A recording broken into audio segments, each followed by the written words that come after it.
हरिओम हरिओम हरिओम। भगवान श्री राम की अनन्य कृपा से, श्री हनुमान जी महाराज की विशेष कृपा से श्री रामचरितमानस के पंचम सोपान सुंदरकांड में हम भगवान का स्मरण करते हुए मंगलाचरण के माध्यम से हम आज के सत्र में प्रवेश करते हैं। ओम सहना भवतु सहनौ भुनक्तु सह वीर्यं कर्वावहै तेजस्विनावधीतमस्तु मा विद्विषावहै। ओम शांति शांति शांति।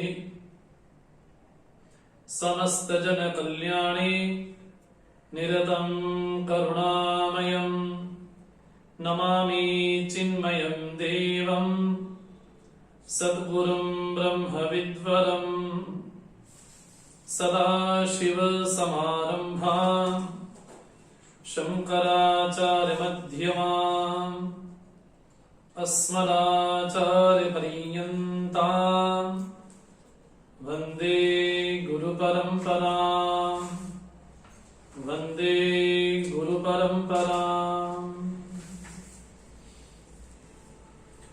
नीलाम्बुजश्यामलकोमलाङ्गं सीता समारोपितवामभागम् पाणौ महासायकचारुचापम्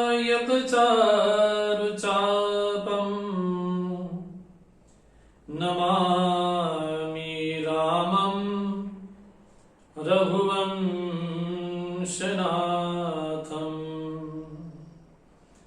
अतुलितबलधामम् हैमशैलाभदेहम्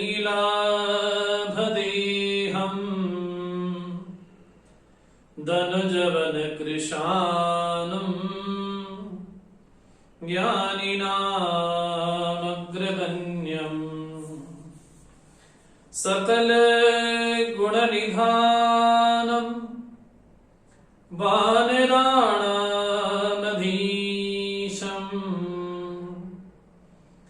रघुपतिप्रियभक्तं वातजातं नमामि।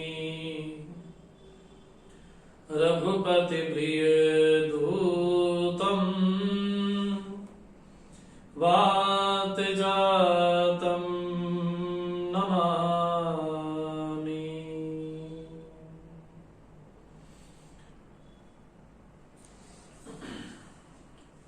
भगवान श्री राम की कृपा से, श्री हनुमान जी महाराज की विशेष आशीर्वाद से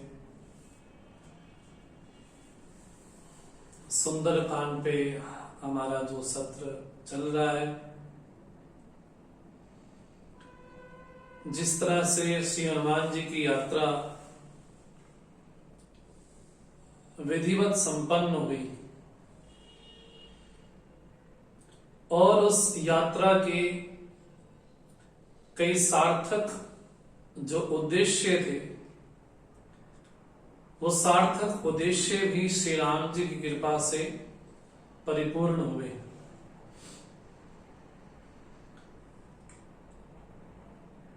इसलिए हमने जब सुंदरकांड प्रारंभ किया तो एक निवेदन यही किया कि ऐसा नहीं कि बाकी कांड सुंदर नहीं है, बाकी सोपान सुंदर नहीं है। हर एक सोपान में, हर एक कांड में अपनी सुंदरता है, अपनी अपूर्वता है।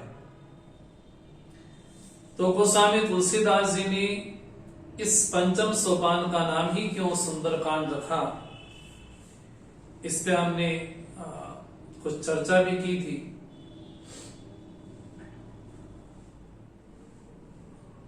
एकांत में शांति की अवस्था में, ध्यानावस्था में भक्ति को पाना, शांति स्वरूपा, भक्ति स्वरूपा, शक्ति स्वरूपा मां जानकी को पाना थोड़ा सहज है।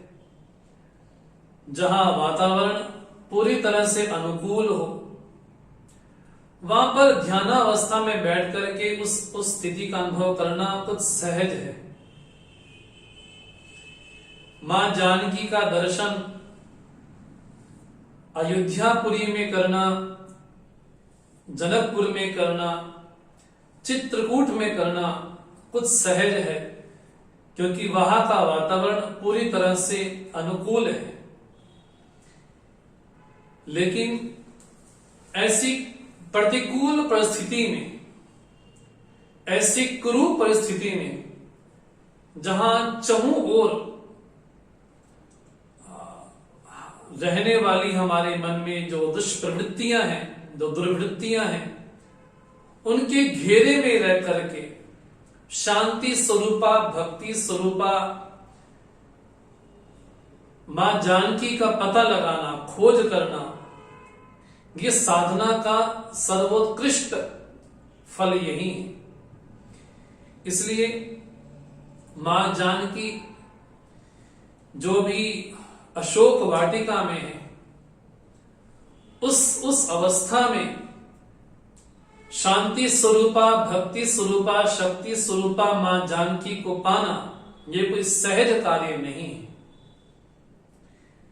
जहां पूरी तरह से प्रतिकूलता ही प्रतिकूलता है, ऐसी स्थिति में मां जानकी को पाना ये कोई सामान्य बात नहीं। इसलिए सुंदरकांड को कहा जाता है कि सुंदरकांड एक साधक की यात्रा है। मानो साधक उस पार खड़ा है, साधक इस पार है, और उसका उद्देश्य है शांति स्वरूप मां जानकी को पाना। उस पार से इस पार तक जो रास्ते में विघ्न विशेष आते हैं, वो साधक किस तरह से साधना करके अपने जीवन में आने वाली समस्त बाधाओं को सामना करते हुए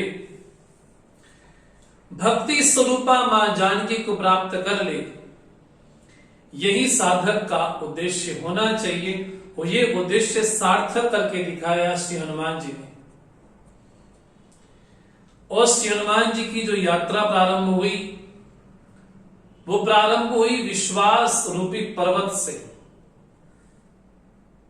विश्वास रूपी पर्वत जहां पर उनको स्वयं प्रभा का दर्शन हुआ,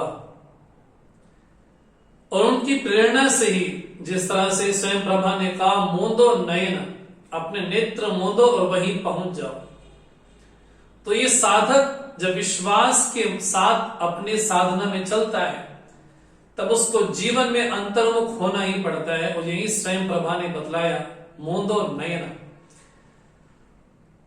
तो हमारे जीवन में जो भक्ति की यात्रा है, जो शांति की यात्रा है, वो प्रारंभ होती है विश्वास से, विश्वास रूपी पर्वत से। इसलिए गोस्वामी जी ने कहा बिन विश्वास भक्ति नहीं, बिना विश्वास के भक्ति की प्राप्ति नहीं होती। और हनुमान जी जो प्रथम पर्वत शिखर पर चढ़े, वो पर्वत ही विश्वास का पर्वत है। और साधक की यात्रा ही जो आध्यात्मिक यात्रा है, जो शांति स्वरूपा, भक्ति स्वरूपा, शक्ति स्वरूपा मां जानकी को पाने की जो यात्रा है, वो प्रारंभ ही शुभ विश्वास से होती है। तो हनुमान जी प्रथम जो पर्वत पर चढ़े, वो पर्वत हुआ विश्वास का पर्वत। और दूसरा, हनुमान जी जब उस पर्वत पर चढ़ते हैं, जिस पर्वत को चढ़ने के बाद वो पर्वत तुरंत उसी समय पाताल में चला जाता है, वो हमारे जीवन में मानो कि एक विचार का पर्वत है। तो विचार के पर्वत के सहारे श्री हनुमान जी अपनी यात्रा प्रारंभ करते हैं। और प्रथम उनके जीवन में जो प्रलोभन रूपी विघ्न आता है, वो मैनाक पर्वत आता है, जो कि उनका प्रियतम ही, जो उनके पिताश्री हैं, उनके ही मित्र है मैनाक। तो मेनाक मानव की प्रलोभन का प्रतीक है। तो साधक जब अपने जीवन में साधना करता है, साधना प्रारंभ करता है, तो पहला ही विघ्न उसके जीवन में आता है प्रलोभन का। और हमने निवेदन भी किया किस तरह से नचिकेता ने जब आत्मविद्या के बारे में यमराज से प्रश्न पूछा, तो यमराज ने जो पहला प्रलोभन दिया वो यही प्रलोभन दिया, धन का, ऐश्वर्य का प्रलोभन दिया उसको। श्री हनुमान जी ने उसका स्पर्श किया और ये वाक्य कहा कि राम का कार्य किए बिना मुझे विश्राम नहीं मिल सकता, राम काज कीने बिनो मोहि कहां विश्राम। पुनः जब साधक की यात्रा चलती है तो उसकी यात्रा में दूसरा विघ्न आता है सुरसा का, जो कि लोकेशना की प्रतीक है। जितना मुख सुरसा बढ़ाती है उतना श्री हनुमान जी भी बढ़ाते हैं और ये संकेत देते हैं कि लोकेशना को जितना बढ़ाया जाए वो बढ़ती ही रहती है। लेकिन अध्यात्म के साधक में कर्तृत्व शून्य हो, कर्ता भाव शून्य हो, वही श्री हनुमान जी ने किया। मस्तक का रूप लेकर के मस्तक समान होकर के सुरसा के मुख में गए, वापस आ गए और सुरसा ने उनको आशीर्वाद भी दिया। ये जीवन में आने वाली एक सात्विक बाधा है। दूसरा, सिंहिका जिसने हनुमान जी की परछाई को ही पकड़ लिया, ये दूसरा विघ्न श्री हनुमान जी की यात्रा में आया, जो सिंही का प्रतीक है ईर्ष्या वृत्ति की। और ईर्ष्या छिप करके ही हमारे जीवन में रहने वाले सद्गुणों को पकड़ लेती है। इसलिए हनुमान जी ने बिना कोई समय गवाए सिंहिका का संहार किया। ये हमारे जीवन में रहने वाली तामसिक वृत्ति है।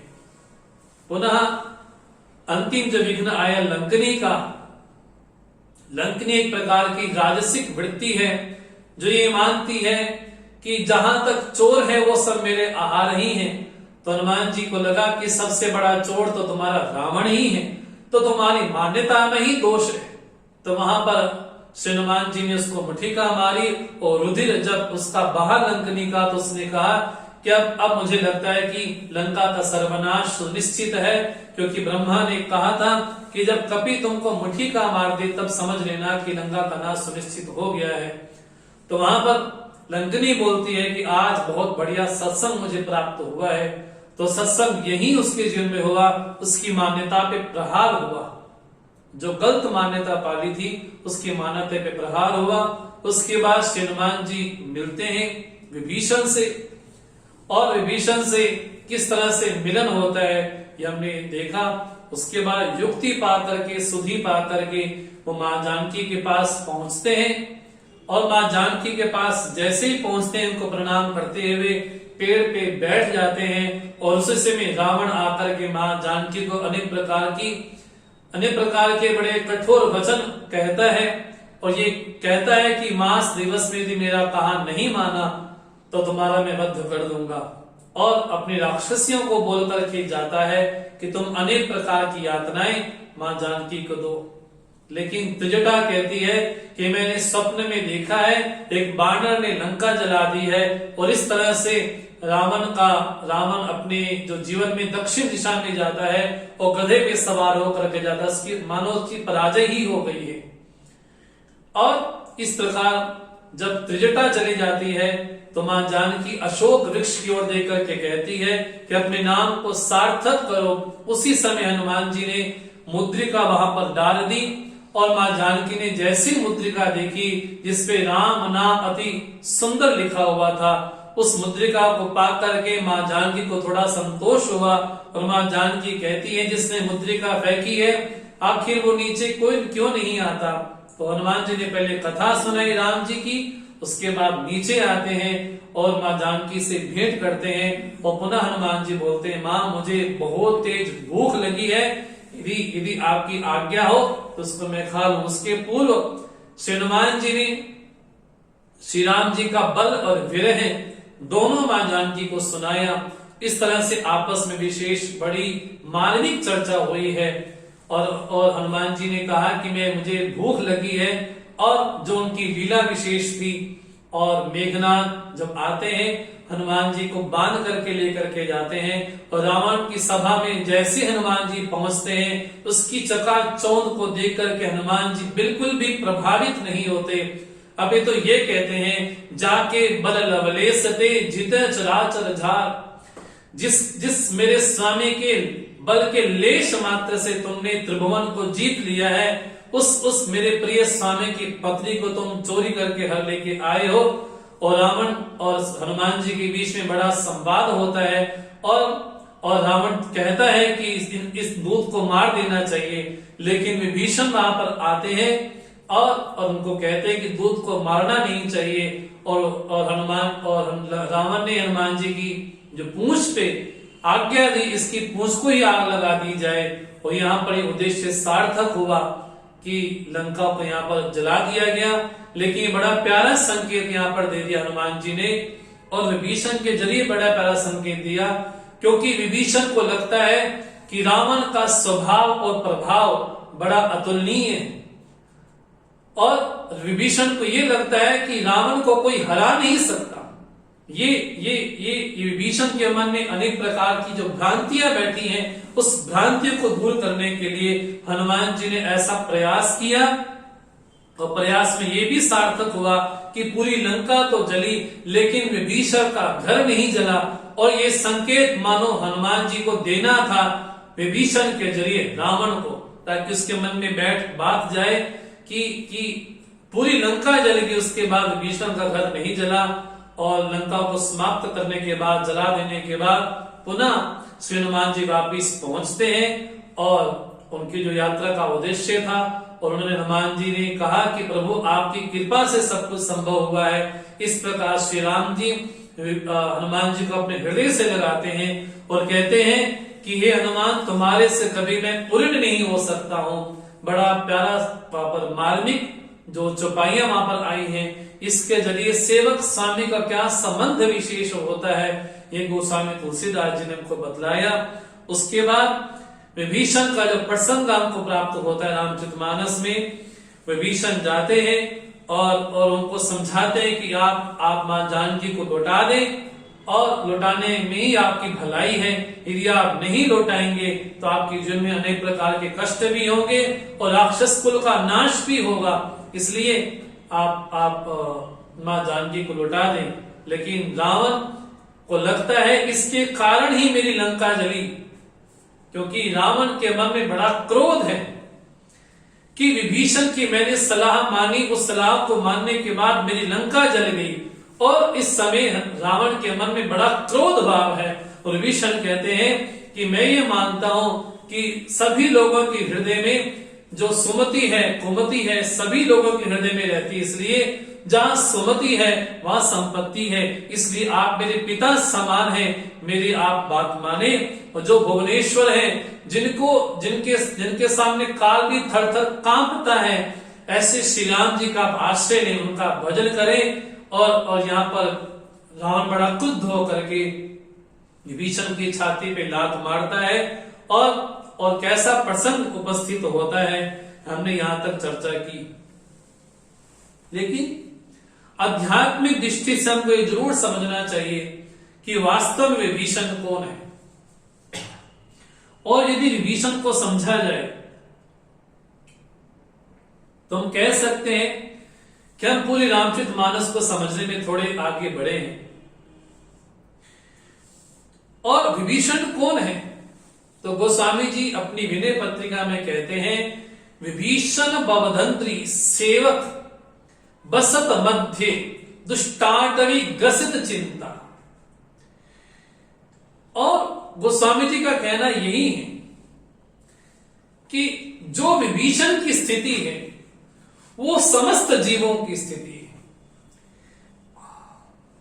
जितने संसार के जीव हैं, जितने भी जीव हैं, वो सारे के सारे जीव हैं विभीषण के प्रतीक। और वास्तव में जीव कौन है, इसकी सुंदर व्याख्या गोस्वामी जी ने की कि वास्तव में जीव कौन है। ईश्वर अंश, जीव अविनाशी, चेतन अमल, सहज सुख रास।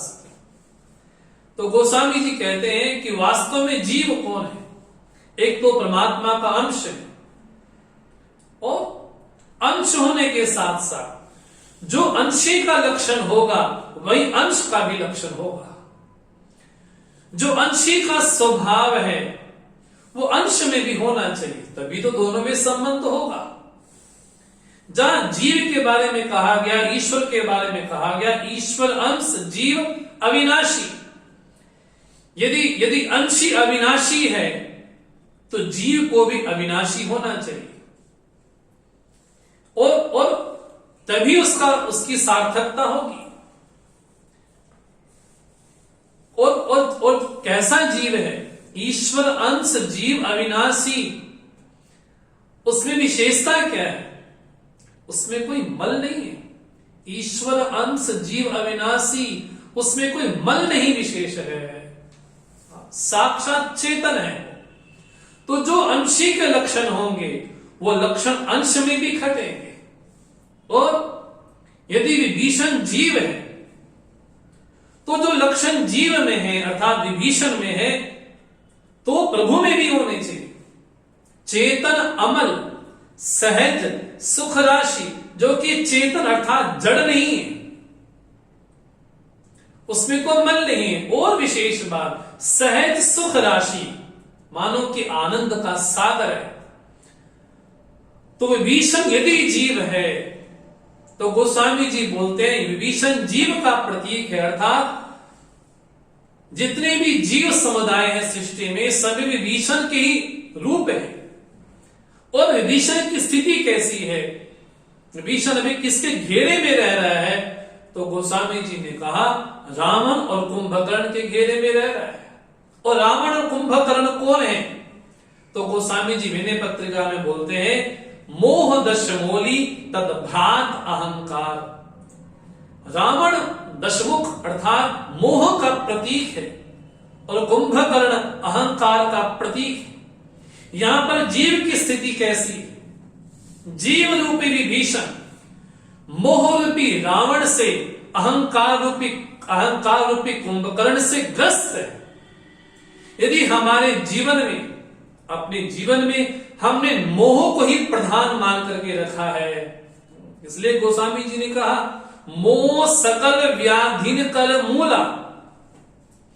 उत्तरकांड में गोस्वामी जी कहते हैं कि हमारे जीवन में एक तो व्याधियां होती शरीर की, लेकिन आधी होती है हमारे सूक्ष्म शरीर की। हमारे मानसिक रोग भी होते। उन मानसिक रोगों की जननी कौन है? कहां से रोग पैदा होते हैं? तो गोस्वामी जी बोलते मोह सकल व्याधिन कर मूला। संपूर्ण व्याधियों का मूल है मोह। और विभीषण रूपी जीव को लगता है कि नहीं, मोह रूपी रावण तो मेरे पे बड़ा कृपालु है, उसके संरक्षण में रह करके तो मैं राम जी की पूजा कर पाता हूं। विभीषण रूपी जीव को यह लगता है अगर ये मेरा मोह रूपी रावण नहीं होता मेरे साथ तो मैं इसकी लंका में रह करके मैं कैसे राम जी की भक्ति कर पाता। अब विभीषण की स्थिति कैसी है? वो स्थिति हमारी भी है। हमको भी यही लगता है कि संसार भले कितना कष्ट दे लेकिन हम भक्ति तो कर ही लेते हैं ना। यहां पर कहा गया गुण बुद्धि से राग होता है और दोष बुद्धि से वैराग्य होता है। अब जो विभीषण की स्थिति है वो हमारी भी। विभीषण को रावण में भी गुण दिखाई पड़ते हैं और राम में भी गुण दिखाई पड़ते हैं। विभीषण को लगता है अगर रावण नहीं होता तो मैं भक्ति कैसे कर पाता, तो राम में भी भक्ति करता है और रावण की भी भक्ति करता है। वो स्थिति हमारी भी है। हमको लगता है कि हम ईश्वर के भक्त भी हैं लेकिन संसार को भी साथ लेकर चलते हैं। तो जो स्थिति जीव की है अर्थात जीव को लगता है कि मोह की मेरे पे बड़ी कृपा है, इसलिए विभीषण रावण के स्वभाव और प्रभाव से बड़ा प्रभावित है। उसको लगता है कि रावण का स्वभाव कितना दयालु है कि मैं उसके नगर में रहता हूं और इतनी मुझे सुविधा दी हुई है कि मैंने अलग से मंदिर बनाया हुआ है राम जी का और राम जी का भजन भी करता हूं। कितना कितना मेरे पे मेहरबान है मेरा भाई। और कितना मेहरबान होगा कि जब मैं उस सभा में गया जहां हनुमान जी को दंड देना था, उस सभा में पहुंचा तो रावण ने मेरी बात मान ली। हाँ, दूध को मारना नहीं चाहिए, हाँ दूध के अंग भंग छिन्न कर देनी चाहिए। तो विभीषण को लगता है कि नहीं, रावण मेरे प्रति और कुछ न हो लेकिन मेरे प्रति बड़ा मेहरबान है। अब यही बुद्धि जो विभीषण की बनी हुई है, यही बुद्धि दूर करनी है और यहां से ही विभीषण की शरणागति प्रारंभ होती है। क्योंकि जब तक जीव रूपी विभीषण भगवान की शरण में नहीं आएगा तब तक भगवान कैसे कल्याण करेंगे। और यही संदेश हमको प्राप्त होता है। और विभीषण को जैसे ही रावण छाती पे लात मारता है और विभीषण क्या बोलते हैं, राम सत्य संकल्प प्रभु सभा काल बस तोर मैं रघुबीर शरण अब देहो जन खो देह अब जाओ देन खो। ये सुंदरकांड की 41वां दोहा है जहां विभीषण कहते हैं कि मेरे राम सत्य संकल्प हैं और रावण तुम्हारी सभा काल के वश में हो गई है, इसलिए अब मैं राम जी की शरण में जाता हूं। ये कितना बड़ा साहस है विभीषण का कि रावण की सभा में रावण के सामने बोलता है कि अब मैं साक्षात जा रहा हूं राम जी की शरण में। कितना साहस होगा। अब विभीषण के मन में जो रावण का स्वभाव और प्रभाव को लेकर के जो मान्यता बैठी थी वो मान्यता खंडित हो गई। विभीषण को लगता था कि मैं अपने भाई को कहूंगा कि जानकी जी को लुटा दो तो रावण मान जाएगा, लेकिन राम जी और हनुमान जी इसी मान्यता को दूर करना चाहते हैं जीव की। जब विभीषण को लगा, मैं तो समझता था कि मेरे पे बड़ा दयालु है, लेकिन इसको लज्जा तक नहीं आई, भरी सभा में मुझे अपमानित करके लात मार दी। इसका मतलब है कि रावण की जो अंदर का चरित्र था वो स्पष्ट विभीषण के सामने आ गया। विभीषण को लगता है कि अब मुझे लगता है कि तुम्हारी सभा काल के वश में है। इतना बोलते हुए विभीषण कहते हैं कि अब मैं राम जी की शरण में जाता हूं। और गोस्वामी जी बोलते हैं, अस कई चला विभीषण जबहि आयुहीन भय सब तबहि साधु अवज्ञा तुरत भवानी कर कल्याण अखिल के हानि। बड़ी प्यारी चौपाई बोलते हैं और बड़ी मार्मिक चौपाई भी बोलते हैं। इस चौपाई के माध्यम से बड़ा आध्यात्मिक संदेश गोस्वामी जी बोलते हैं। अस कई चला विभीषण जबहि आयुहीन भय सब। जिस जैसे ही विभीषण चलते हैं उसी समय सभी की आयु मानो की खत्म से ही हो गई। इसका मतलब कि जितने राक्षस हैं या रावण हैं, सबको जो आयु मिल रही है वो किससे मिल रही है? बोले विभीषण से मिल रही है। बड़ा प्यारा संकेत दिया यहां पर।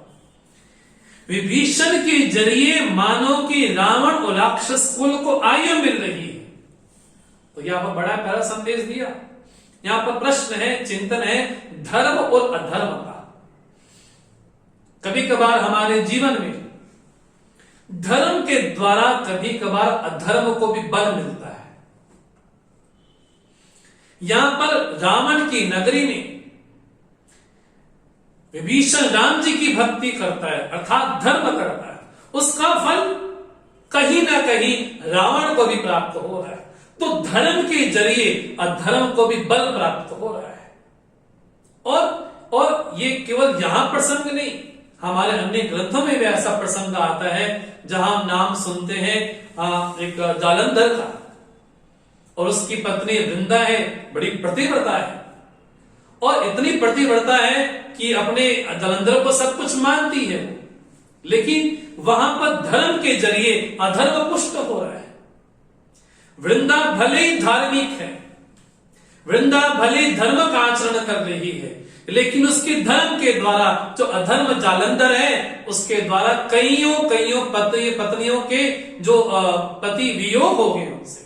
तो यहां पर धर्म के द्वारा अधर्म को बल मिल रहा है।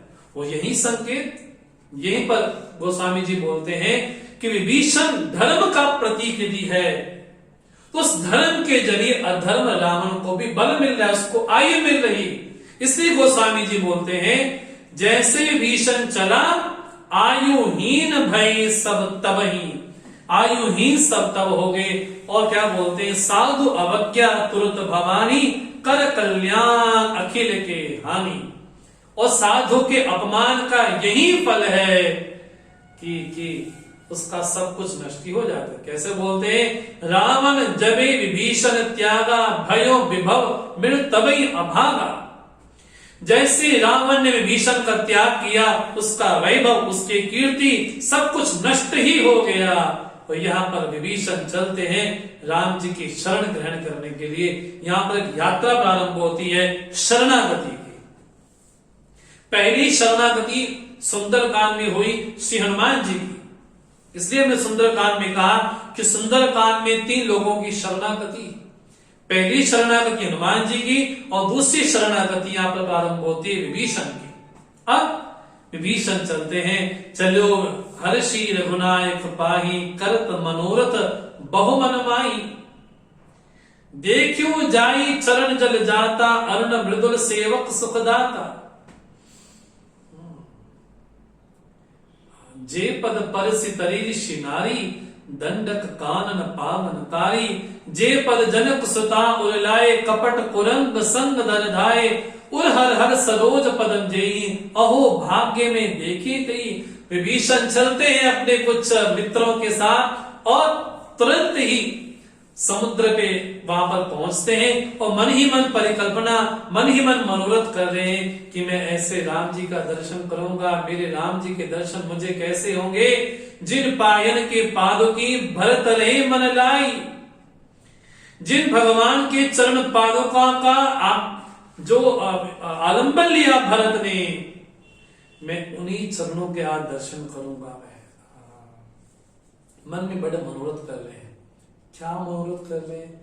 मैं जा तो रहा हूं, क्या राम जी मुझे स्वीकार करेंगे? मैं जा तो रहा हूं, क्या राम जी मुझे ठुकरा तो नहीं देंगे? क्या मुझे ये तो नहीं कह देंगे कि तुम तो दुश्मन के भाई हो, तुम मेरे शरण में क्यों आए हो? क्या मुझे भगवान ठुकरा तो नहीं देंगे? अब बड़ी प्यारी मार्मिक चौपाई, हालांकि प्रसंग आगे आएगा, थोड़ा संकेत यहां पर दें। विभीषण क्या बोलते हैं कि मन में मनोरथ करते हुए विभीषण चलते हैं। चलो हर्षि रघुनायक पाही करत मनोरथ। मन में मनोरथ कर रहे हैं, मैं यहां से जा रहा हूं, क्या राम जी मुझे शरण में लेंगे? हाँ, शरण में तो भगवान ने सुग्रीव को भी लिया था। हाँ, सुग्रीव को तो शरण में लिया था, लेकिन उसको राज्य भी मिल गया था। क्या मुझे भी राज्य मिलेगा? क्या रावण का वध होने के बाद क्या मुझे भी राज्य मिलेगा? इस प्रकार का मनोरथ आपस में करते हैं, मन में करते करते और समुद्र पार पहुंचते हैं। और कैसी स्थिति है, यही विधि करत सप्रेम विचारा आयो सपदि सिंधु यही पारा। कपिल विभीषण आवत देखा जाना को रिपुदूत विशेषा। बाणों को लगा कि ये तो कोई दूत ही लगता आ गया है। और ये सूचना सुग्रीव को प्राप्त होती है और सुग्रीव क्या बोलते, राम जी के पास जाकर के, कहा सुग्रीव सुनो रघुराई आवा मिलन दसानन भाई। हनुमान जी, राम जी कहते हैं, सुग्रीव कहते हैं कि प्रभु रावण का भाई आया है। लेकिन बड़ी इसको बोलते व्यंगात्मक भाषा यहां पर बोली। विभीषण ने ही कहा, क्या कहा? आवा मिलन दसानन भाई। ये राजनीति की भाषा है। कई बार व्यक्ति झूठ बोले ना, तो व्यक्ति क्या बोलते, इस बंदे का कोई समझ नहीं आता है कि सुबह कुछ बोलते हैं, शाम को कुछ बोलते हैं, इसके कितने मुख हैं। यहां पर व्यंगात्मक भाषा में सुग्रीव बोलते हैं, आवा मिलन दसानन भाई। दशानन का भाई मिलने के लिए आया है। अब राम जी की नीति कैसी है?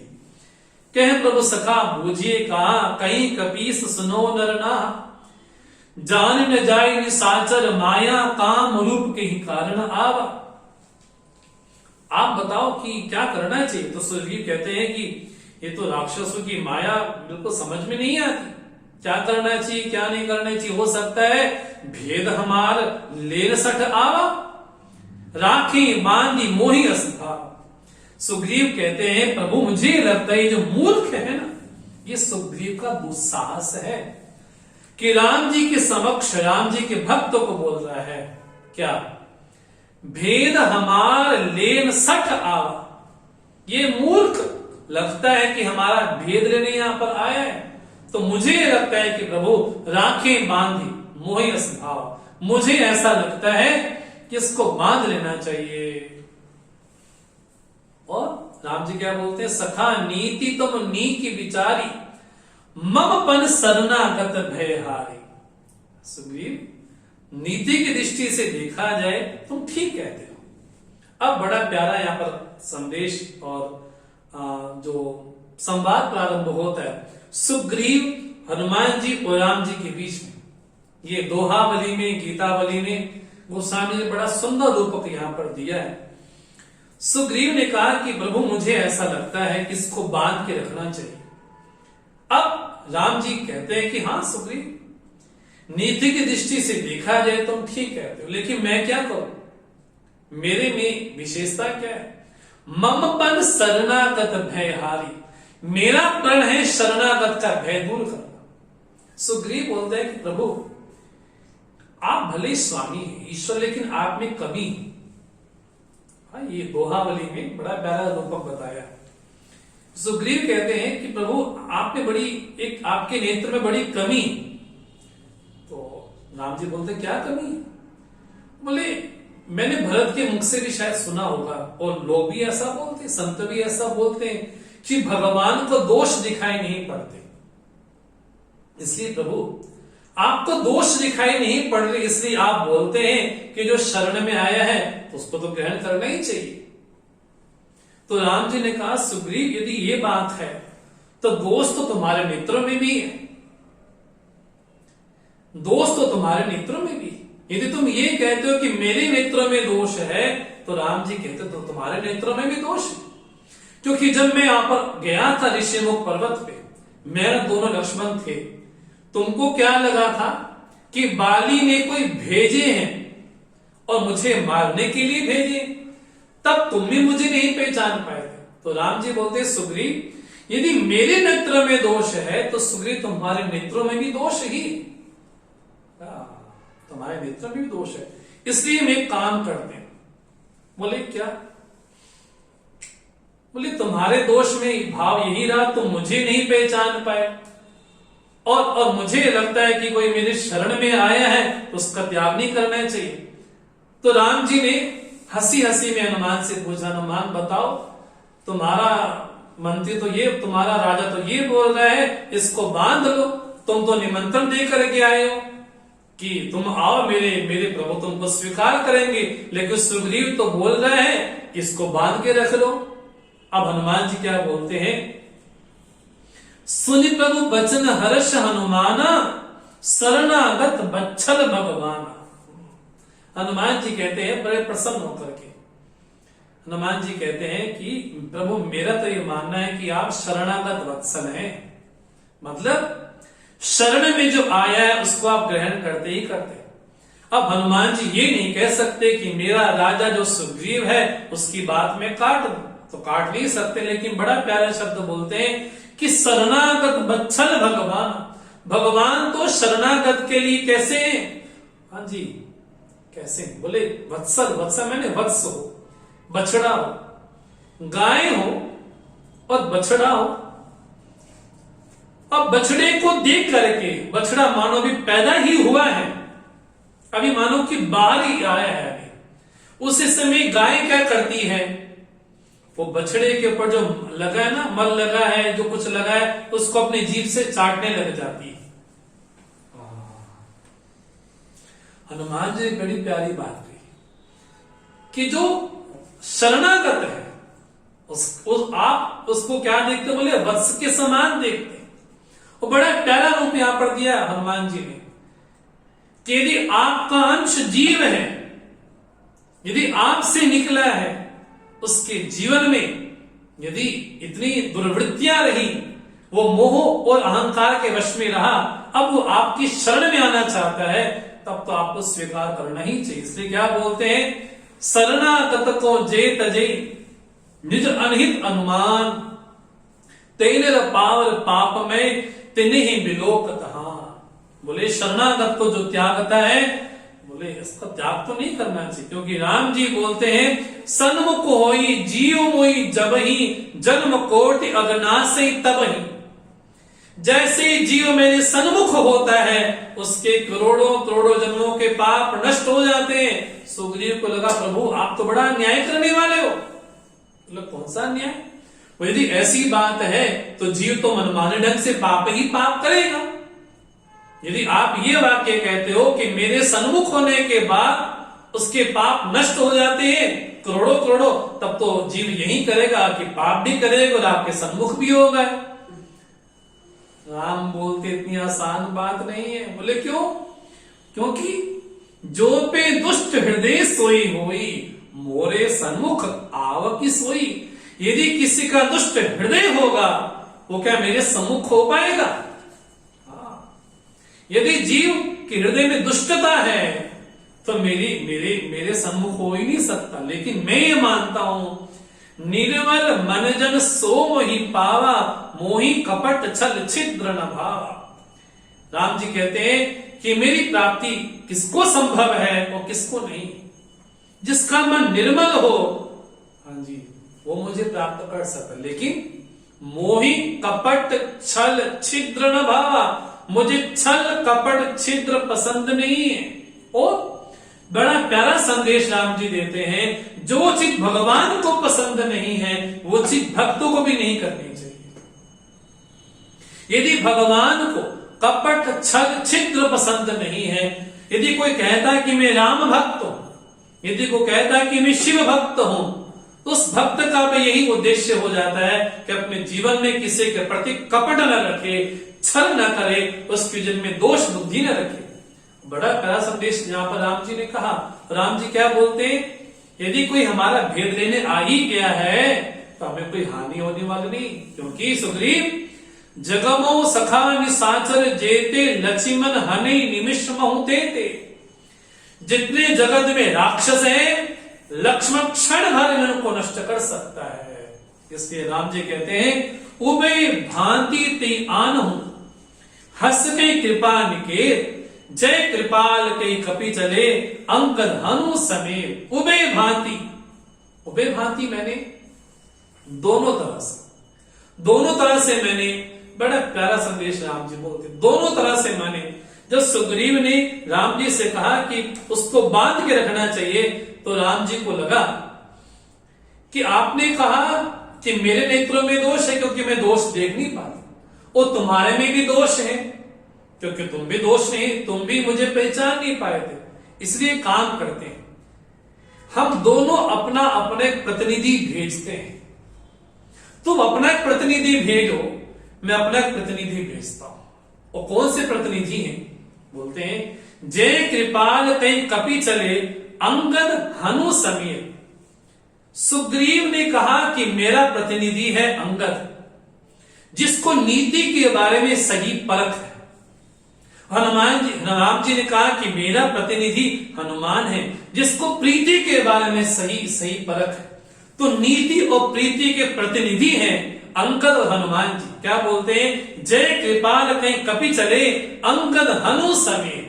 अंगद हनुमान जी के सहित अर्थात नीति और प्रीति के सहित यहाँ पर दोनों विभीषण को लेने जाते हैं और बड़े आदर सत्कार से विभीषण का आओ भगत करते हैं और उनको वहां पर लेकर के जाते हैं जहां राम जी विराजमान है। ये शरणागति। दो चीजें जीवन में होती हैं, एक होता है कृपा सिद्धांत, एक होता है शरणागति का सिद्धांत। बड़ा प्यारा देखेंगे, समय अपनी भागता ही जा रहा है, कोशिश करेंगे कितना पहुंच पाए। आज सुंदरकांड के समापन पे भी पहुंचना है, यदि समय थोड़ा हो जाए तो उसके लिए मैं क्षमा पहले आपसे मांग लूं। मैं एक है कृपा सिद्धांत, शरणागति का सिद्धांत, और एक है कर्म सिद्धांत। विभीषण की दृष्टि में विभीषण कौन है? मन में स्पष्ट रहे, जीव का प्रतिनिधि। समस्त जगत के प्राणी यदि जीव हैं तो विभीषण ही। एक है कर्म सिद्धांत। कर्म सिद्धांत की दृष्टि से देखा जाए ईश्वर कौन है? ईश्वर न्यायाधीश है, बस वो न्याय करता है। बस अगर जीवन में यही मान लिया जाए कि कर्म का ही फल प्राप्त होता है तो फिर ईश्वर की क्या आवश्यकता है हमारे जीवन में? यदि कर्म का ही फल प्राप्त होना है, यदि ईश्वर न्यायाधीश ही है, उसको केवल फल ही फल देना है, तो ईश्वर नाम की आवश्यकता नहीं। फिर कर्म सिद्धांत ही ठीक है, कर्म करो फल भोगो, कर्म करो फल भोगो। इस तरह से यात्रा कभी समाप्त हो नहीं पाएगी। अब बात यहां पर आती है शरणागति की।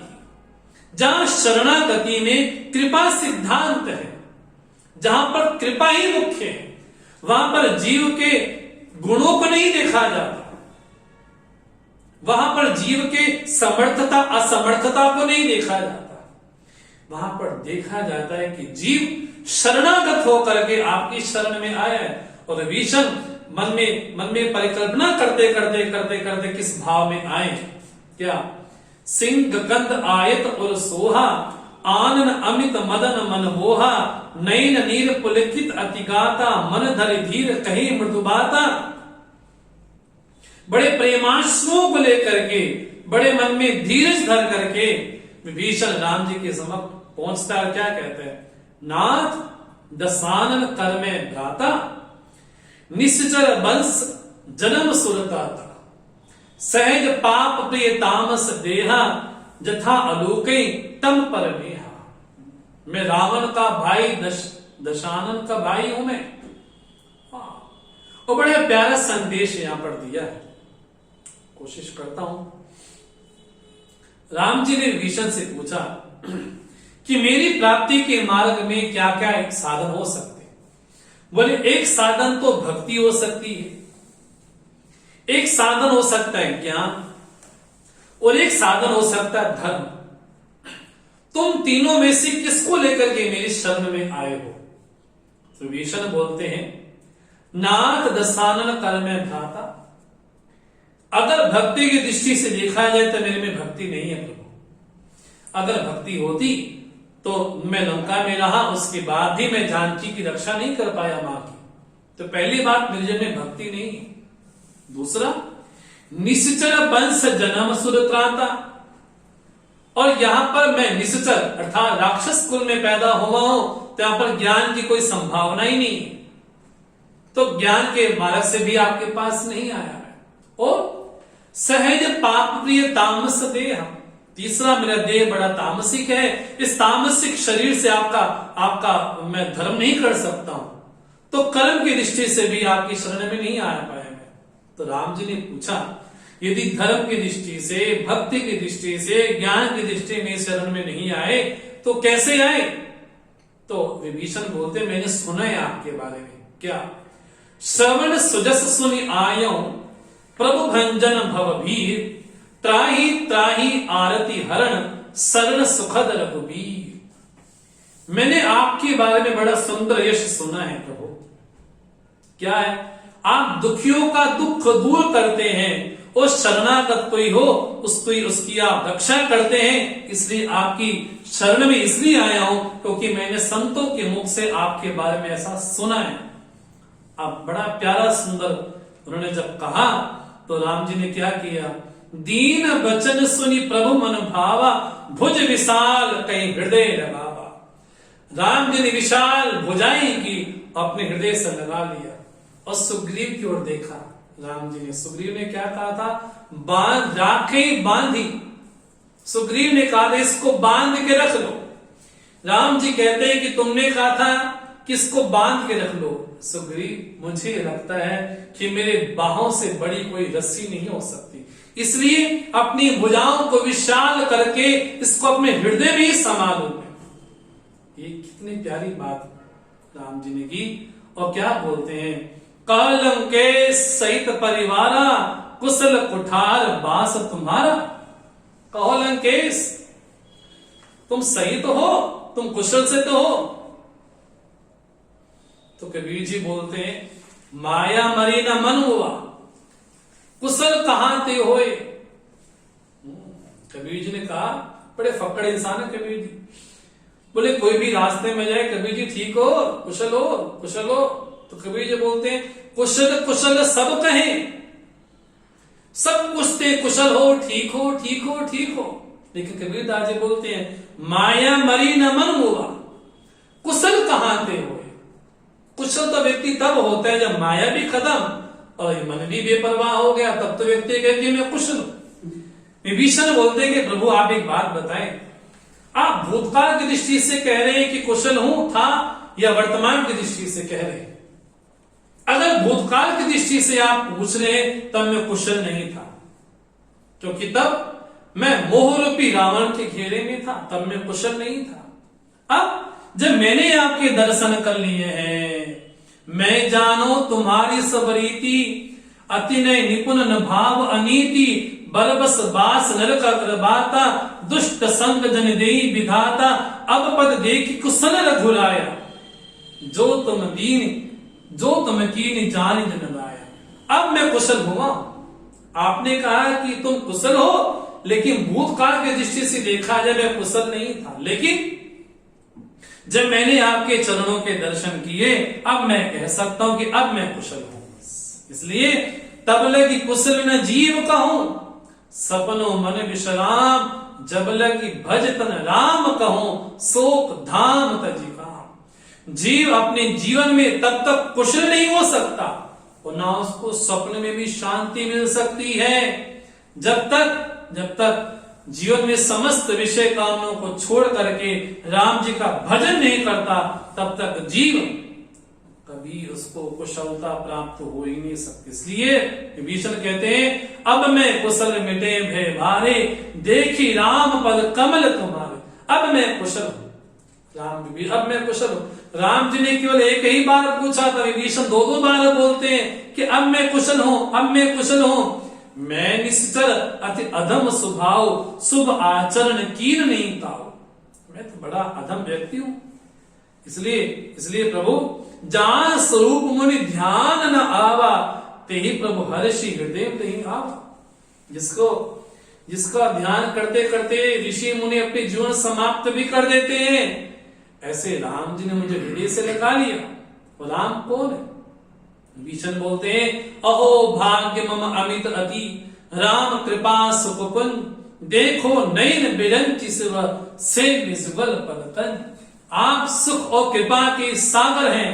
मेरा सौभाग्य है कि जिनके चरण कमलों की वंदना साक्षात ब्रह्मा शिव जी भी करते हैं, उन चरणों का दर्शन मैंने किया है। लेकिन राम जी बोलते हैं सुनो सखा निज कहो स्वभाव, जाने सुन विषम गिरिराव। मेरा स्वभाव तो काक कुसुंडी पार्वती सब जानते ही जानते।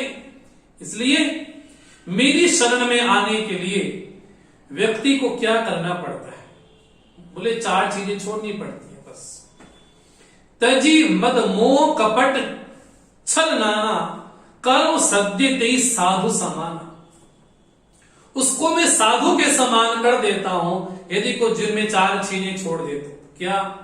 तजी मद मोह कपट छल। बोले 4 चीजें कोई छोड़ दे, बोले उसको मैं साधु के समान कर देता हूं। इसलिए एक काम करो, जितनी ममता की रस्सी बंधी हुई है ना, वो सभी की एक बटोरी बनाओ। सबके ममता ताग बटोरी, मम पद मणि बांध बर डोरी, समदर्शी इच्छा कछु नाही, हर्ष शोक भय नहीं मन माई। सभी की ममता की जो डोरी को मेरे चरणों में रख दो। इसलिए मैं ये मानता हूं अस सज्जन पुर बस कैसे, लोभी हृदय बसे धन जैसे। ऐसा सज्जन व्यक्ति मेरे हृदय में कैसे रहता है जैसे लोभी की हृदय में धन रहता है। और तुम्हारे ही सरीखे भक्तों के लिए मैं देह धारण करता हूं। ये राम जी का कितना प्यारा वचन है। तुम सरीखे संत प्रिय मोरे, धरो देह ने आन ने हो रे। मैं तुम्हारे जैसे भक्तों के लिए, संतों के लिए मैं देह धारण करता हूं। विभीषण ने क्या कहा? सुनत विभीषण प्रभु के बानी, नहीं अघात श्रवणामृत जानी। पद अंबुज गई 12 हृदय समातन प्रेम अपारा। सुनो देव सचराचर स्वामी, प्रणत पाल और अंतर्जामी। उर कछु प्रथम वासना रही, प्रभु पद प्रीति सरित सो पही। अब कृपाल निज भगति पावनी, देव सदा से मन भावनी। विभीषण इस बात को स्वीकार करते हैं कि हाँ प्रभु, मेरे हृदय में कभी कोई वासना थी और वासना कैसी? विभीषण जैसे राम जी के पास आ रहे थे, मन में मनोरथ कर रहे थे, क्या राम जी मुझे स्वीकार करेंगे? अगर स्वीकार कर लिया, क्या सुग्रीव के तरह राजा बना देंगे मुझे लंका का? तो भी अभी विभीषण के मन में वासना थी, लेकिन राम जी तो अंतर्यामी है ना, राम जी ने उनकी वासना को ही पकड़ लिया। और ये संदेश है कि साधना करते करते कई जन्म भी क्यों ना हो, बोले कई सूक्ष्म वासना भी है, उस सूक्ष्म वासना भी हमारे जीवन में हमारा प्रतिबंध बन जाती है। इसे राम जी बोलते हैं कि विभीषण बोलते हैं, प्रभु अब मेरे मन में कुछ नहीं है, अब मेरे मन में कुछ नहीं, मुझे तो आप अपनी भक्ति दे दो, बस भक्ति दे दो, बस मुझे कुछ नहीं चाहिए। बस राम जी बोलते हैं, एवमस्तु कहीं प्रभु रणधीरा, मांगा तुरंत सिंधु कर नीरा। जल मंगवाया और उनका अभिषेक किया, उनका राज्य तिलक किया। तो गोस्वामी जी बोलते हैं, जो संपत्ति शिव रावणी दीन दे दसमान, सोई संपदा विभीषणी सकुच दीन रघुनाथ। शिव जी ने जो संपत्ति रावण को 10 सर के बल पे दी थी, राम जी ने वही संपत्ति विभीषण को बड़े सकुचा के दी। बड़ी प्यारी बात होती है और बड़ा संदेश है। जब व्यक्ति किसी चीज को ग्रहण करता है तो लेने वाला बड़ा सकुचा जाता है, हाय मुझे तो लेना पड़ रहा है, मुझे लेना पड़ रहा है। अब विभीषण ने कहा था कि मेरे में कोई वासना रही थी, अब वो खत्म हो गई, लेकिन राम जी को लगता है कि राम विभीषण मेरे में कमी है। बोले क्या? लोग कहते हैं कि मैं भक्तों की कीर्ति को बढ़ाता हूं, तो मैं बड़े सकुचा करके, बड़े लज्जा में रख करके, बड़े निम्न भाव में होकर के, विनम्र भाव होकर के तुमको मैं संपत्ति ही देता हूं। और अस बगुछाड़ी भजे आना, तीर पसविन पूछ बिशाना। बोले ऐसे प्रभु को कोई विसार दे, हाँ जी, तो मानो कि बिना पूछ के ऐसा व्यक्ति ही हो। अब विभीषण जब उनकी शरण ग्रहण कर ली, तो ये बड़ा प्यारा संकेत यहां पर दिया, सुन कपीस लंकापति वीरा, के विधि तरे जलति गंभीरा।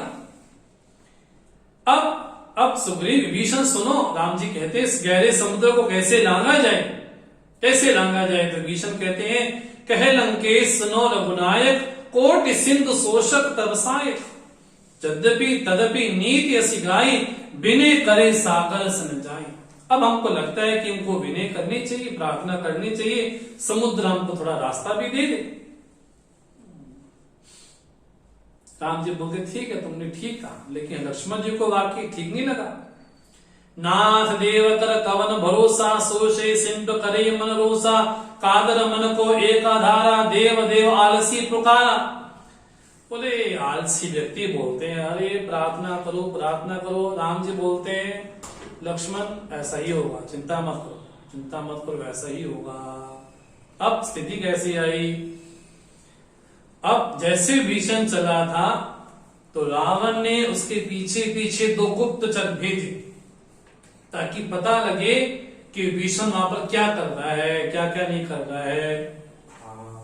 अब ये रावण के मन में भावना ऐसी क्यों आई? क्योंकि रावण को ये लगता है कि जिस विभीषण ने मेरी सारी लंका को डुबो दिया, यदि ऐसा मंत्री राम का बन गया तो उसके कार्य का भी ध्वंस ही कर देगा। अब जब विभीषण का प्रसंग आता है तो प्रसंगानुसार बोल दे, रामचरितमानस में भी और समाज में भी इस बात को लेकर बड़ी चर्चा है। विभीषण के बारे में बात कही जाती है, घर का भेदी लंका ढाई। यदि ये बात रामचरितमानस में देखी जाए तो ये बात ठीक नहीं लगती। विभीषण तो भागवत है, और विभीषण के प्रति यदि बात कही जाए कि धातृद्रोही है, देशद्रोही है ना, वो क्या क्या बात कही, घर का भेदी, यदि ऐसी बात कही जाए तो बोले वो ठीक नहीं है, उचित नहीं है। अब जब वाल्मीकि रामायण में भी और रामचरितमानस में भी कुंभकर्ण ने विभीषण से पूछा कि तुमने ऐसा कार्य क्यों किया, तुमने ऐसा कार्य क्यों किया, तुमको ऐसा नहीं करना चाहिए था। विभीषण ने बड़ी प्यारी बात कही। विभीषण बोलते, कुंभकर्ण एक बात बताओ कि यदि किसी बच्चे का जन्म किसी घर में हुआ हो और बचपन से उस घर में पल रहा हो, पोस रहा हो, सब कुछ हो रहा हो, अब संयोगवश उस घर में आग लग जाए, तो बुद्धिमानी क्या है? बुद्धिमानी क्या ये है कि नहीं नहीं मैं तो इस घर में पला हूं, बड़ा हुआ हूं, तो मुझे सबके साथ ही नष्ट हो जाना चाहिए? क्या बुद्धिमानी ये है? बुद्धिमानी तो ये कहलाएगी व्यक्ति बाहर जाए और जो मेरे परिवार के लोग अभी आग में झुलस रहे हैं उनको शांत किया जाए। और यही कार्य विभीषण ने भी किया, यही कार्य विभीषण ने भी किया।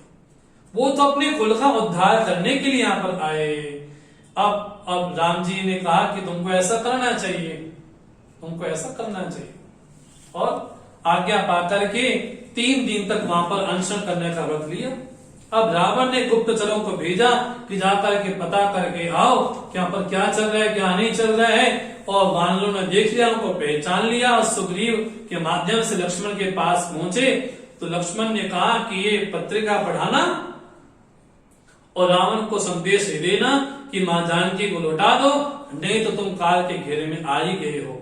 अब गुप्तचर वापस पुनः रावण के पास पहुंचते हैं और कहते हैं कि प्रभु आप क्या कर रहे हो, आप जानकी जी को वापिस लौटा दो। आप जानते नहीं हो उनकी सेना कितनी बड़ी है। एक अपि सब सुग्रीव समाना, इन सम कोटिन गणी को ना, राम कृपा अतुलित बल तिन्हि तृण समान त्रिलोकै कली। रावण को बोलते हैं गुप्तचर, ये तो सुग्रीव के समान बड़े भयंकर भयंकर बलवान, यहाँ पर तो राम जी के जो रखवारे हैं, उनके जो सेना में रहने वाले हैं, बोले इतने भयंकर हैं कि तो तीनों लोगों को तृण के समान कर दे। इसलिए जो राम जी सभी लोगों पे कृपा करने वाले हैं, आप भी ऐसा ही कार्य करिए और मां जानकी को लौटा दीजिए। और ये बात रावण को प्रिय नहीं लगी, उसने वही कार्य किया जो उसको लगता है। उसने गुप्तचरों को मारा और जहां पर गुप्तचर बोलते हैं पुनः राम जी की शरण में ही जाएंगे। और विभीषण बोलते हैं अब राम जी को लगा अब तो समय बहुत हो गया है। बिने न मानत जलित जड़ गए 3 दिन बीत, बोले राम सकोप तब भय बिन होई न पीर। बिना भय की प्रीति नहीं हो सकती है। ये वाक्य लक्ष्मण जी को बड़ा अच्छा लगा। क्या बोलते हैं, ममतार्थ सम ज्ञान कहानी। कोई व्यक्ति ममता में फंसा, उसको ज्ञान की कथा कही जाए, और लोभी के सामने वैराग्य की बात कही जाए, क्रोधी को कहा जाए तुम शांत हो जाओ, बोले तो बात वैसी ही हो गई जैसे बंजर भूमि में बीज उगाने वाली बात हो गई। अब राम जी को लगा तब तो करना ही चाहिए। राम जी ने संधान किया और संधान करने के बाद समुद्र प्रकट होता है और समुद्र कहता है कि प्रभु ये तो नीति आपने ही बनाई हुई है कि सभी को अपने मर्यादा में रहना चाहिए। तो ये वाक्य समुद्र के मुख से निकला है, जिसका समाज में बड़ा कहा जाता है कि वाक्य क्यों कहा गया, ढोल कवाद शूद्र पसुनारी सकल ताड़ना के अधिकारी। ये वाक्य न राम जी का है, न हनुमान जी का, न विभीषण का, ये वाक्य समुद्र का ही है। तो समुद्र ने कहा है कि इन लोगों पे हमेशा भाव ये रहना चाहिए, इनको हमेशा देखना ही चाहिए। ताड़ना का अर्थ यहाँ पर मारना नहीं होता, अभी तो देखना ही होता है। यहाँ पर समुद्र की शरणागति हमको प्राप्त होती है।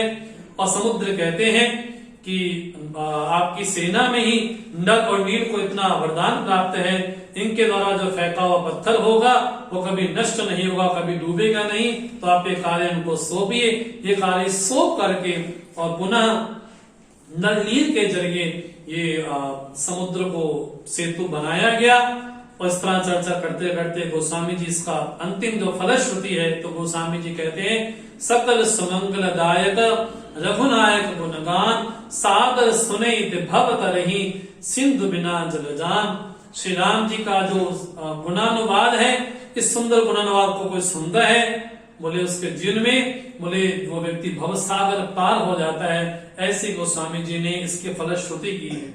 और सुंदर कांड में सुंदरता क्या है, तो सुंदरकांड में 7 बार सुंदर शब्द का प्रयोग हुआ है, जिसका थोड़ा संक्षेप में भाव रख करके हम सुंदरकांड को बड़े संक्षेप में कहें कि कहां का सुंदरकांड में सुंदर शब्द आया। सिंधु तीर एक भूधर सुंदर, कौतुक कोदि चढ़े ता ऊपर। ये पहला सुंदर शब्द सुंदरकांड में आया। दूसरा, श्याम सरोज दाम सम सुंदर, प्रभु करिकर दब समदस कंधर। तब देखी मुद्रिका मनोहर, राम नाम अंकित अति सुंदर।